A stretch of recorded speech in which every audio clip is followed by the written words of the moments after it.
बिस्मिल्लाहिर्रहमानिर्रहीम। आजकल पेशेंट एक मेडिसिन के बारे में काफ़ी पूछ रहे हैं, वो है इंजेक्शन टीजील्ड। टी को अगर साइलेंट कर दे तो जील्ड इसकी प्रोनाउंसिएशन बन जाएगी। तो जो मैसेज मुझसे पूछे जा रहे हैं, जो आ रहे हैं, वो ज़रा मैं आपको पढ़ के बता देता हूँ।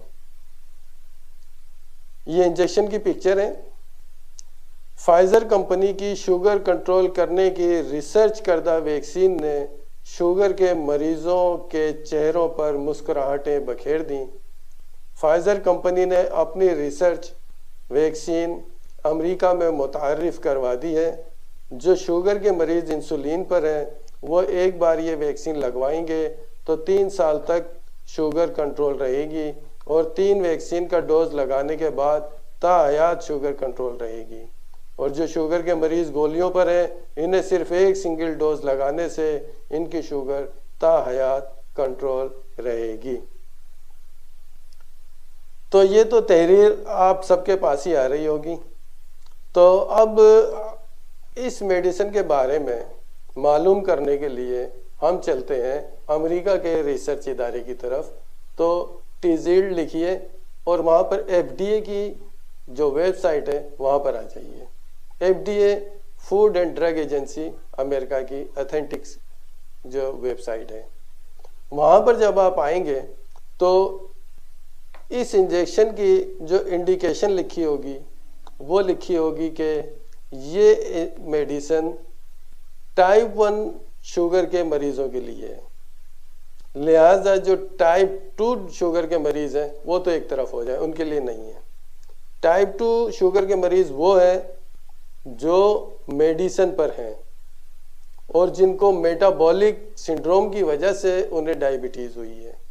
ये टाइप 2 डायबिटीज़ के ये तकरीबन 90 to 95% शुगर के मरीज टाइप 2 डायबिटीज़ हैं।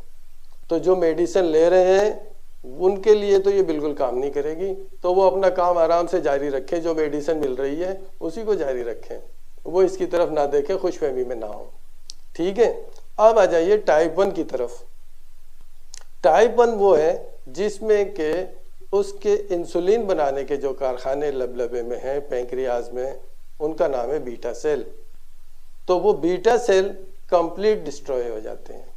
कंप्लीट डिस्ट्रॉय होने की वजह जो है वो है जिस्म का जो कुव्वत मुदाफ़ती सिस्टम है, जिसे इम्यूनिटी सिस्टम कहते हैं, वो एंटीबॉडीज़ पे चलता है कि जब भी कोई वायरस या बैक्टीरिया आता है तो हमारा एंटीबॉडी सिस्टम एक्टिवेट हो जाता है और उस वायरस को किल कर देता है।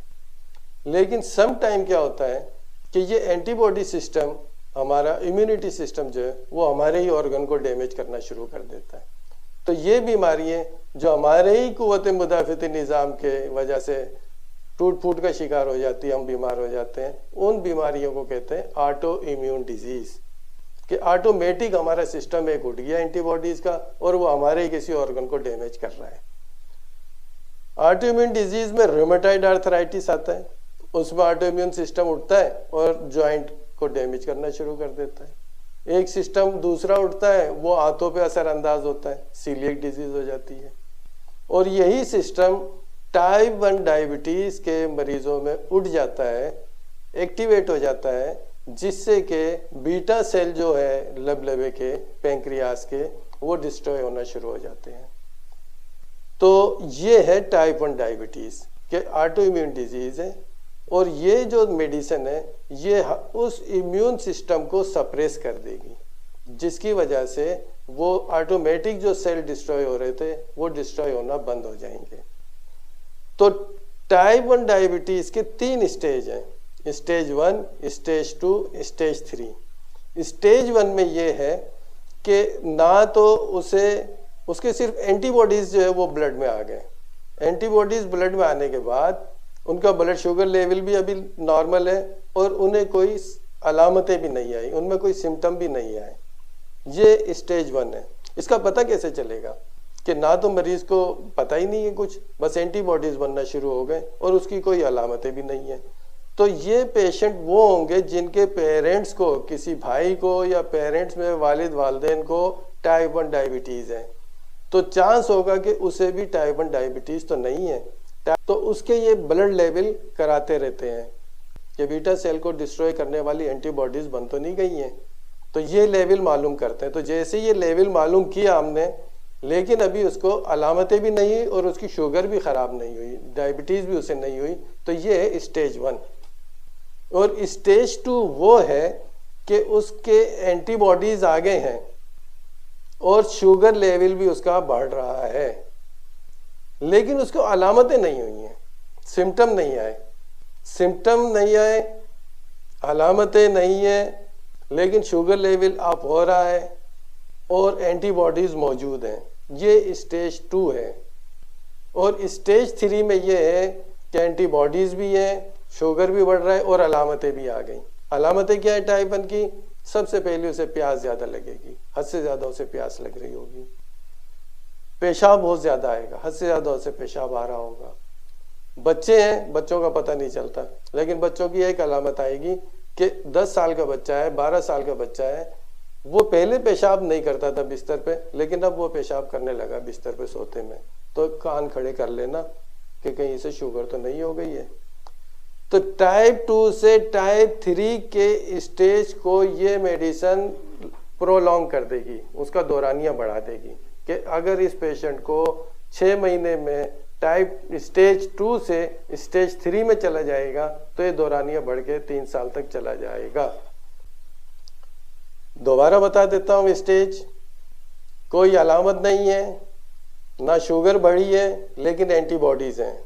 स्टेज 1 एंटीबॉडीज हैं, शुगर बढ़ी हुई है, लेकिन अलामतें नहीं है, सिम्टम नहीं आए। स्टेज 2, स्टेज 3 एंटीबॉडीज भी है, अलामतें भी हैं और शुगर लेवल भी बढ़ा हुआ है, तो समझो कि स्टेज 3 है, उसका लबलबा मुकम्मल तौर पे ख़त्म हो चुका है। ये मेडिसिन काम नहीं करेगी। याद रखिए कि हर मेडिसिन, हर दवा, हर मर्ज़ का इलाज नहीं होती है, उसकी एक स्पेसिफिक इंडिकेशन है, उस पे जाइए। तो किस्सा मुख्तसर, ये टिज़िल्ड इंजेक्शन तमाम शुगर के मरीज़ों के लिए नहीं है। इतनी ज़्यादा खुशखबरी की बात नहीं है। खुशखबरी की बात उन्हीं लोगों के लिए जिन्होंने दरियाफ्त कर लिया कि स्टेज 2 पर है टाइप 1, उन्हें फ़ायदा दे सकती है। बाकी 95% 90% जो टाइप 2 के मरीज़ हैं वो अभी गुजारा करें एक्सरसाइज पे, एहतियात पे, मेडिसिन पे, वेट रिड्यूस करते रहें, मत जाएं उल्टी सीधी जगहों पे, कड़वे करेले, चीनी वाले बाबा, नीम की निबोलिए, भिंडी का पानी, डॉक्टर की हिदायत पे चलते रहें, मेडिसिन लेते रहें। सेहतमंद रहिए, अपनी सेहत का ख्याल रखें। अल्लाह हाफिज़।